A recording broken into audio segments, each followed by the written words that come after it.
ఏం పేర్రా? వనిత, సిద్దిపేట నుంచి వచ్చాము సార్. మేము ప్రిపరేషన్కి వచ్చినాము. మేము ప్రిపరేషన్కి వచ్చి దగ్గర 2 సంవత్సరాలు అవుతుంది సార్. మాకు నోటిఫికేషన్ ఇయ్యలేక ఇప్పుడేమో 5,000 ఇస్తామని చెప్పేసి అంటున్నారు రేవంత్ అన్న. ఇది మాకు న్యాయం కాదు సార్. ఇలా మేము 5,000 అంటే ఇప్పుడు ఈ నిరుద్యోగులు మాక్సిమం 2 years నుంచి 15 లక్షల మంది ఉన్నారు. 15 లక్షల మందిలో 5,000 నోటిఫికేషన్ ఇస్తే మాకు ఏ మనిషికి మాకు న్యాయం చేస్తారు? న్యాయం ఎవరికి చేస్తారు? అసలు జాబ్ క్యాలెండర్ రిలీజ్ చేస్తామని చెప్పేసి అన్నారు. ఏది జాబ్ క్యాలెండర్? మాకు 60,000 ఉద్యోగాలు ఇచ్చామన్నారు. ఏవి 60,000 ఉద్యోగాలు? అప్పుడు బీఆర్ఎస్ ప్రభుత్వం ఉన్నప్పుడు ఇచ్చిన 14,000 పోలీస్ నోటిఫికేషన్ ఇప్పుడేమో భర్తీ చేసి మేము ఇచ్చినామంటే యాక్సెప్ట్ చేయం సార్.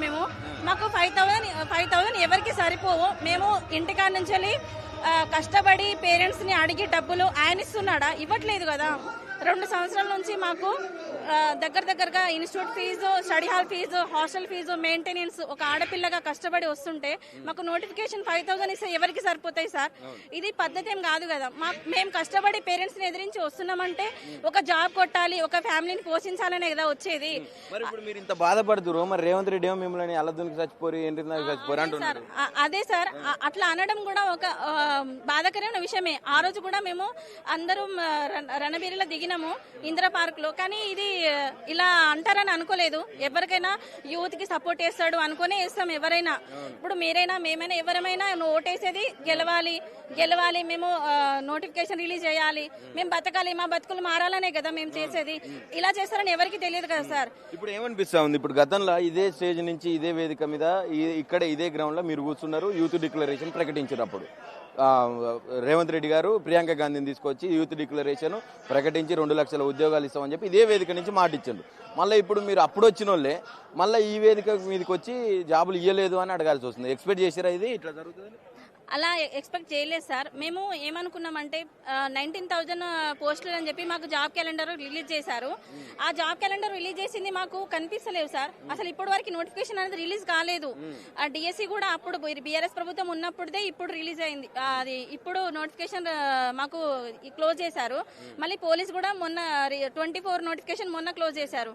మాకు ఈ కాంగ్రెస్ ప్రభుత్వం వచ్చిన కాంచెల్లి పోలీస్ నోటిఫికేషన్ అనేది రిలీజ్ చేయలేదు సార్.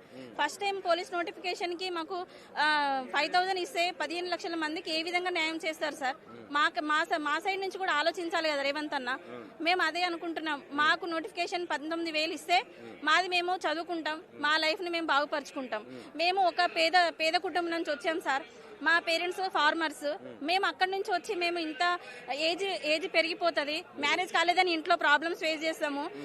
ఇంటి పక్కన వాళ్ళు తిడతారు, వీళ్ళు ఇంకా పెళ్లి చేయలేదంటారు. మా పేరెంట్స్ ఎంతకని ఇబ్బంది పడతారు సార్. ఒక పూర్ అమ్మాయిని ఇక్కడ వరకు వచ్చి ఈ ఏజ్ వరకు చదువుతుందంటే ఎవరైనా, నేను కూడా ఇప్పుడు వరకు గవర్నమెంట్ లోనే చదివిన సార్, రెసిడెన్షియల్ లో నా స్టడీ పూర్తయింది.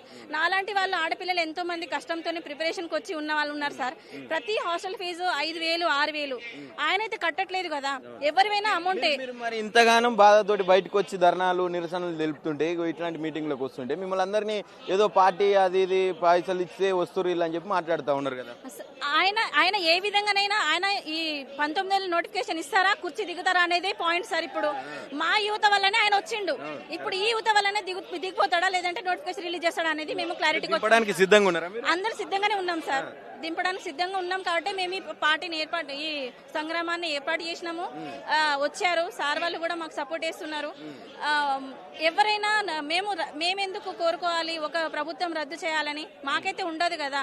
నోటిఫికేషన్ ఇవ్వాలని మేము ప్రిపరేషన్ అవుతున్నామని చెప్పేసి ఉంటది. అలాంటిది మేము ఒక నిరుపేద కుటుంబం నుంచి వచ్చి ఎట్లుంటది సార్? అయితే గతంలో మీరు కాలుకు బల్పం కట్టుకుని ఇళ్లలో ఉన్న వాళ్ళందరికీ అవ్వ అయ్యలకు అమ్మ నాయనలకు అందరికీ కాళ్ళు మోకి వేపించారు ఓట్లు కాంగ్రెస్ ని గెలిపించాలి, ఉద్యోగాలు వస్తాయని. ఈ రోజు ఉద్యోగాలు ఇవ్వట్లేదు అని చెప్పి తెలుస్తుంది. నేను మళ్ళీ దించే ప్రయత్నం చేస్తారా? అవును, డెఫినెట్లీ చేస్తాం. ఎందుకు చేయం? మా పేరెంట్స్ కి అంటే మా ఇంట్లో 8 ఓట్లు ఉన్నాయండి. మేమందరం కాంగ్రెస్ ప్రభుత్వానికి వేసినాం. ఇప్పుడు మాకే అనిపిస్తుంది, అయ్యో ఈ గవర్నమెంట్ తెచ్చి వేస్ట్ అండి, నోటిఫికేషన్స్ ఇయ్యరు, హామీలు ఏం పూర్తి చేయరు. ఏమైనా అంటే ఇప్పుడు పురుగుల మందు తాగి చచ్చిపోండి అని డైరెక్ట్గా చెప్తున్నారు. ఆయనకి ఏం రైట్స్ ఉన్నాయండి మా మీద? ఆయన మా వల్ల ఈ గవర్నమెంట్ వచ్చిందండి చెప్పాలంటే. మీరు అందరూ ఏదో పార్టీలో పైసలు తీసుకొని వస్తున్నారట. ఎవరు చెప్పిండు? రేవంత్ రెడ్డి అంటున్నారు. అదంతా వట్టి మాటలండి. గెలిచిన తర్వాత 100 చెప్తాడండి ఆయన. నమ్ముతారా?